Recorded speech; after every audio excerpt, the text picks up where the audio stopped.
Hello friends, আমার channel the fresh রেসিপিতে আপনাদের সকলকে স্বাগত জানাই। আজ আমি আপনাদের জন্য একটি খুবই সুস্বাদু একটি ডালের রেসিপি নিয়ে এসেছি, সবুজ মুগ ডালের কারি। তাহলে আসুন দেখে নিই এই সুস্বাদু সবুজ মুগ ডালের কারি আমি কিভাবে তৈরি করছি।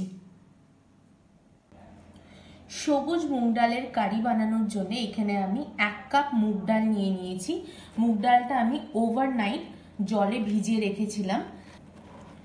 ডালটা খুব ভালো করে ধুয়ে পরিষ্কার করে নিয়েছি। গ্যাসের আঁচে এখানে আমি একটা প্রেসার কুকার বসিয়ে নিয়েছি আর 4 টেবিল সর্ষের তেল আমি এখানে গরম করে নিয়েছি। এবার আমি এতে দিয়ে দেব হাফ টিস্পুন হিং দেব, তারপরে দেব 2টো তেজপাতা, 2টো শুকনো লঙ্কা আর 1 টিস্পুন গোটা জিরে। এটাকে 30 সেকেন্ড এভাবে করে নাড়াচাড়া করে নেব। 30 সেকেন্ডস পর এবার এতে কুচনো পেঁয়াজ দিয়ে দেব। এখানে 2টো বড় সাইজের পেঁয়াজ আমি এভাবে করে ছোট করে কুচিয়ে নিয়েছি, সবটাই দিয়ে দেব।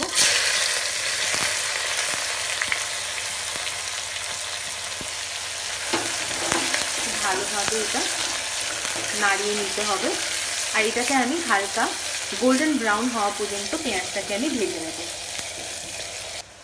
পেঁয়াজটা হালকা গোল্ডেন ব্রাউন করে ভেজে নিয়েছি। এইবার এতে দিয়ে দেব আদা রসুন বাটা। এখানে আমি 1 টিস্পুন আদা বাটা আর 1 টিস্পুন রসুন বাটা দিয়ে দিলাম। দিয়ে খুব ভালোভাবে এটা মিশিয়ে নিতে হবে আর ততক্ষণ এটাকে কষিয়ে নেব যতক্ষণ না আদা রসুনের যে একটা কাঁচা গন্ধ থাকে সেটা যতক্ষণ না চলে যায় ততক্ষণ এইভাবে কষিয়ে নেব। মোট 1 থেকে 2 মিনিট এভাবে করে আমি একটু কষিয়ে নেব। আদা রসুন বাটার সাথে খুব ভালোভাবে এটা কষানো হয়ে গেছে। এইবার এই পর্যায়ে আমি দিয়ে দেব টমেটো কুচি।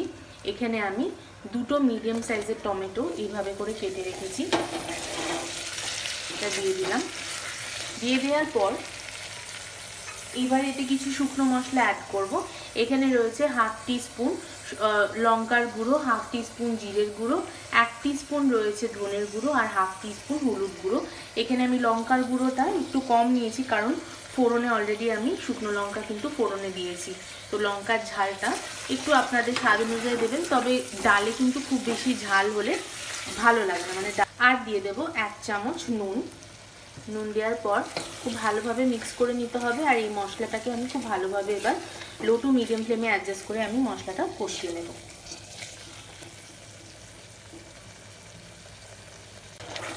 মশলাটা এখানে আমি খুব ভালোভাবে কষিয়ে নিয়েছি। আরেকটা কথা বলে দিই, এখানে মশলা কষানোর সময় কিন্তু মশলাটা একটু শুকিয়ে গেছিলো বলে আমি এখানে জল অ্যাড করেছি, সামান্য 2 থেকে 3 টেবিল স্পুন জল অ্যাড করেছি, দিয়ে আমি কষিয়ে নিয়েছি। তাতে কিন্তু টমেটোটাও খুব নরম হয়ে গেছে আর খুব ভালোভাবে কষানো হয়ে গেছে। আর এই পর্যায়ে যদি আপনাদের মনে হয় যে কষানোর সময় জল অ্যাড করলে ভালো হবে, তাহলে অবশ্যই জল অ্যাড করে আপনারা মশলাটা কষিয়ে নেবেন।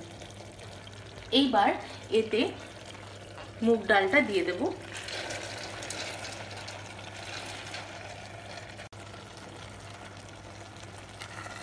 এবার খুব ভালোভাবে এটাকে মশলার সাথে মিক্স করে নিতে হবে, খুব ভালোভাবে নাড়িয়ে নিতে হবে। এইভাবে করে আমি 1 থেকে 2 মিনিট আমি এই মুগ ডালটা এইভাবে করে মশলার সাথে একটু কষিয়ে নেব। খুব ভালোভাবে আমি ডালটাও মশলার সাথে 2 থেকে 3 মিনিট এভাবে করে কষিয়ে নিয়েছি। এইবার এতে আমি 1 চামচ লবণ অ্যাড করব। লবণটা অবশ্যই নিজেদের স্বাদ অনুযায়ী অ্যাড করবেন। আর এখানে যে প্রথমে আমি মুগ ডালের যে পরিমাণটা বলেছিলাম, মেজারিং কাপের 1 কাপ পরিমাণের এখানে ডাল রয়েছে, তো অনুমান করুন এখানে 250 গ্রাম মতো ডাল রয়েছে। ঠিক আছে, এইবার এতে দিয়ে দেব জল। এতে আমি হালকা উষ্ণ গরম জল অ্যাড করছি। এখানে 1.5 কাপ মতো জল অ্যাড করলাম। প্রথমেই কিন্তু আমরা খুব বেশি জল দেব না, এখন আমাদের ডালটা হতে দিতে হবে। প্রথমে 1.5 কাপ পরিমাণ জল দিয়ে দিলাম। এইবার প্রেসার কুকারটা আমি ঢেকে ডালটা হতে দেব। 3টে হুইসেল হওয়া পর্যন্ত আমি ডালটা হতে দেব। 3টে সিটি দেওয়ার পর এবার আমি প্রেসার কুকারটা খুলব। দেখুন খুব ভালোভাবে ডালটা সেদ্ধ হয়ে গেছে। হালকা এভাবে একটু নাড়িয়ে দেব আর দেখুন যা জল দিয়েছিলাম পুরোটাই কিন্তু জলটা শুকিয়ে গেছে। এবার আমি এতে একটু জল অ্যাড করব, 1 কাপ পরিমাণ। এখানে আমি গরম জল অ্যাড করছি, 1 কাপ পরিমাণ জল অ্যাড করলাম। তো এই জলের পরিমাণটা আপনারা একটু দেখে দেবেন।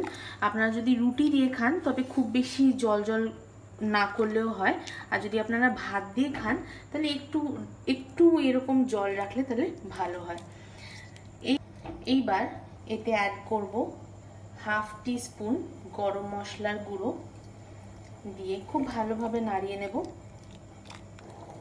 আর দিয়ে দেব কিছুটা কাসুরি মেথি, এইভাবে হাত দিয়ে এভাবে করে ক্রাশ করে দেব। এখানে আমার 2 টিস্পুন মতো কাসুরি মেথি রয়েছে, এভাবে করে হালকা নাড়িয়ে নেব।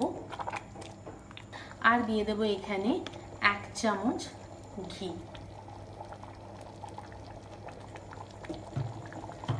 ঘি দেওয়ার পর খুব ভালোভাবে এটাকে মিক্স করে নিতে হবে। আর খানিকক্ষণ 2-3 মিনিট এটাকে আমি মিডিয়াম ফ্লেমে হতে দেব।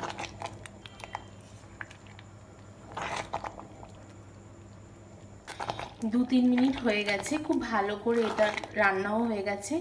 সবুজ মুগ ডালের কারি একদম তৈরি। এবার আমি গ্যাসের ফ্লেমটা অফ করে এটাকে আমি পরিবেশন করব। দেখুন সবুজ মুগ ডালের কারি একদম তৈরি। কি সুন্দর দেখতে লাগছে আর অসাধারণ একটি সুগন্ধ বেরিয়েছে। এটা রুটি, পরোটা, নান, কুলচার সাথে অসাধারণ তো লাগবেই খেতে, তবে ভাতের সাথে গরম সাদা ভাত অথবা ব্রাউন রাইসের সাথে কিন্তু অসাধারণ লাগে খেতে। তাহলে এই রেসিপিটা অবশ্যই বাড়িতে ট্রাই করবেন আর আমাকে কমেন্টে জানাবেন কেমন লাগলো।